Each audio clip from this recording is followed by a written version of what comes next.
രാജ്യത്തിന്റെ മുഴുവൻ ശ്രദ്ധയും ഉറ്റുനോക്കുന്നത് രാജ്യ തലസ്ഥാനത്തേക്കാണ്.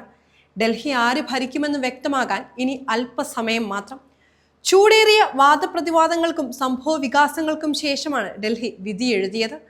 ശക്തമായ ത്രികോണ പോരാട്ടം കണ്ട തിരഞ്ഞെടുപ്പിനൊടുവിൽ ഡൽഹിയിൽ ആര് വാഴുമെന്നറിയാൻ കാത്തിരിക്കുകയാണ് രാജ്യം. ചരിത്രമൊന്ന് നോക്കിയാൽ 1956 മുതൽ 93 വരെ മുഖ്യമന്ത്രി ഇല്ലാതിരുന്ന ഒരു സംസ്ഥാനമായിരുന്നു ഡൽഹി. 1952 ഡൽഹിയിൽ ആദ്യം തിരഞ്ഞെടുപ്പ് നടക്കുന്നത്. അതും പാർലമെന്റിലേക്കുള്ള തിരഞ്ഞെടുപ്പ് കഴിഞ്ഞയുടൻ തന്നെ. 48 സീറ്റുകളിലേക്കായിരുന്നു അന്ന് തിരഞ്ഞെടുപ്പ് നടന്നത്.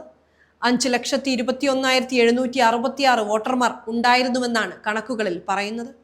വോട്ടിംഗ് ശതമാനം 58%. രാജ്യത്ത് അന്നുണ്ടായിരുന്ന കോൺഗ്രസ് തരംഗത്തിൽ രാജ്യ തലസ്ഥാനവും കൈക്കലാക്കാൻ കോൺഗ്രസിന് അധികം ബുദ്ധിമുട്ടേണ്ടി വന്നിരുന്നില്ല.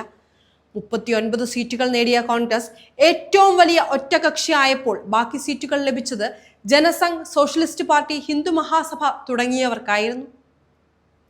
1956 ഡൽഹി യൂണിയൻ ടെറിട്ടറിയായി മാറ്റപ്പെട്ടത്.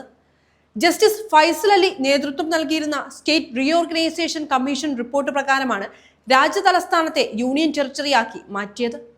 അപ്പോഴെല്ലാം ഡൽഹിയിലെ ജനങ്ങൾക്ക് ജനാധിപത്യപരമായ അവകാശങ്ങൾ വേണമെന്ന ആവശ്യം നിരന്തരം ഉയർന്നു കേൾക്കുന്നുണ്ടായിരുന്നു. അതിന്റെ അടിസ്ഥാനത്തിൽ 1966 ഡൽഹി മെട്രോപൊളിറ്റൻ കൗൺസിൽ രൂപീകരിക്കപ്പെട്ടു. ലഫ്റ്റനന്റ് ഗവർണർ തലവനായിരുന്ന ഈ കൗൺസിലിന് പക്ഷേ ജനാധിപത്യപരമായ അവകാശങ്ങൾ പരിമിതമായിരുന്നു. 1987 സർക്കാരിയ കമ്മീഷൻ രാജ്യ തലസ്ഥാനത്തെ സംബന്ധിച്ച് ഒരു റിപ്പോർട്ട് സമർപ്പിച്ചു. അതിൽ ഡൽഹിക്ക് നിയമസഭാ അസംബ്ലി വേണമെന്നും ജനങ്ങളുമായി ബന്ധപ്പെട്ട പ്രശ്നങ്ങളിൽ സംസ്ഥാന സർക്കാരിൻ്റെതായ രീതികളിൽ നിയമനിർമ്മാണങ്ങൾ നടത്താൻ സാധിക്കണമെന്നും അഭിപ്രായപ്പെട്ടിരുന്നു. ഈ നിർദ്ദേശമാണ് 37 വർഷങ്ങൾക്ക് ശേഷം 1993 ഡൽഹിയിൽ ഒരു നിയമസഭാ തിരഞ്ഞെടുപ്പ് നടക്കാൻ വഴിയൊരുക്കിയത്. അന്ന് 70-ൽ 49 സീറ്റ് നേടി BJP അധികാരത്തിൽ വന്നു. മദൻലാൽ ഖുറാന, സുഷമ സ്വരാജ് എന്നിവരായിരുന്നു മുഖ്യമന്ത്രിമാരായത്. പിന്നീട് അങ്ങോട്ട് കോൺഗ്രസ് ആധിപത്യം. 15 വർഷം ഷീലാ ദീക്ഷിത് മുഖ്യമന്ത്രിയായി രാജ്യതലസ്ഥാനം ഭരിച്ചു. ഡൽഹിയുടെ രാഷ്ട്രീയ ചരിത്രത്തിൽ ഒരിക്കലും മായ്ക്കാൻ സാധിക്കാത്തൊരു പേരായിരുന്നു ഷീലാ ദീക്ഷിതിൻ്റേത്.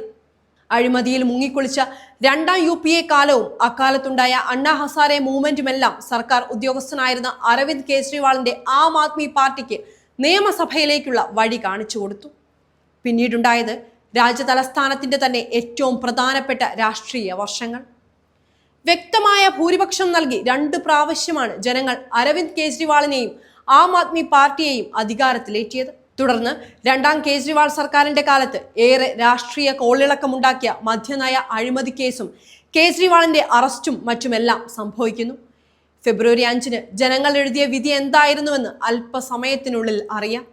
എക്സിറ്റ് പോൾ പ്രവചനം സത്യമാകുമെങ്കിൽ BJPയുടെ ഏറ്റവും പ്രധാനപ്പെട്ട തിരിച്ചുവരവുകളിൽ ഒന്നായി ഡൽഹി അടയാളപ്പെടുത്തപ്പെടും. ലോക്സഭാ തെരഞ്ഞെടുപ്പിന് ശേഷം പാർട്ടിക്കുണ്ടായ അനേകം വിജയങ്ങളിൽ ഏറ്റവും പ്രധാനപ്പെട്ടതായി ഡൽഹിയിലെ വിജയം മാറുകയും ചെയ്യും.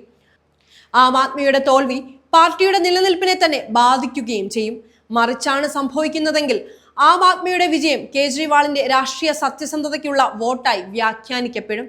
BJPയുടെ രാഷ്ട്രീയ വേട്ടയാടൽ എന്ന ആം ആദ്മി സ്ട്രാറ്റജി ജനങ്ങൾ മുഖവിലക്കെടുത്തു എന്ന് തന്നെ അനുമാനിക്കേണ്ടി വരും. കാത്തിരുന്ന് കാണാം രാജ്യ തലസ്ഥാനം ആർക്കെന്ന്.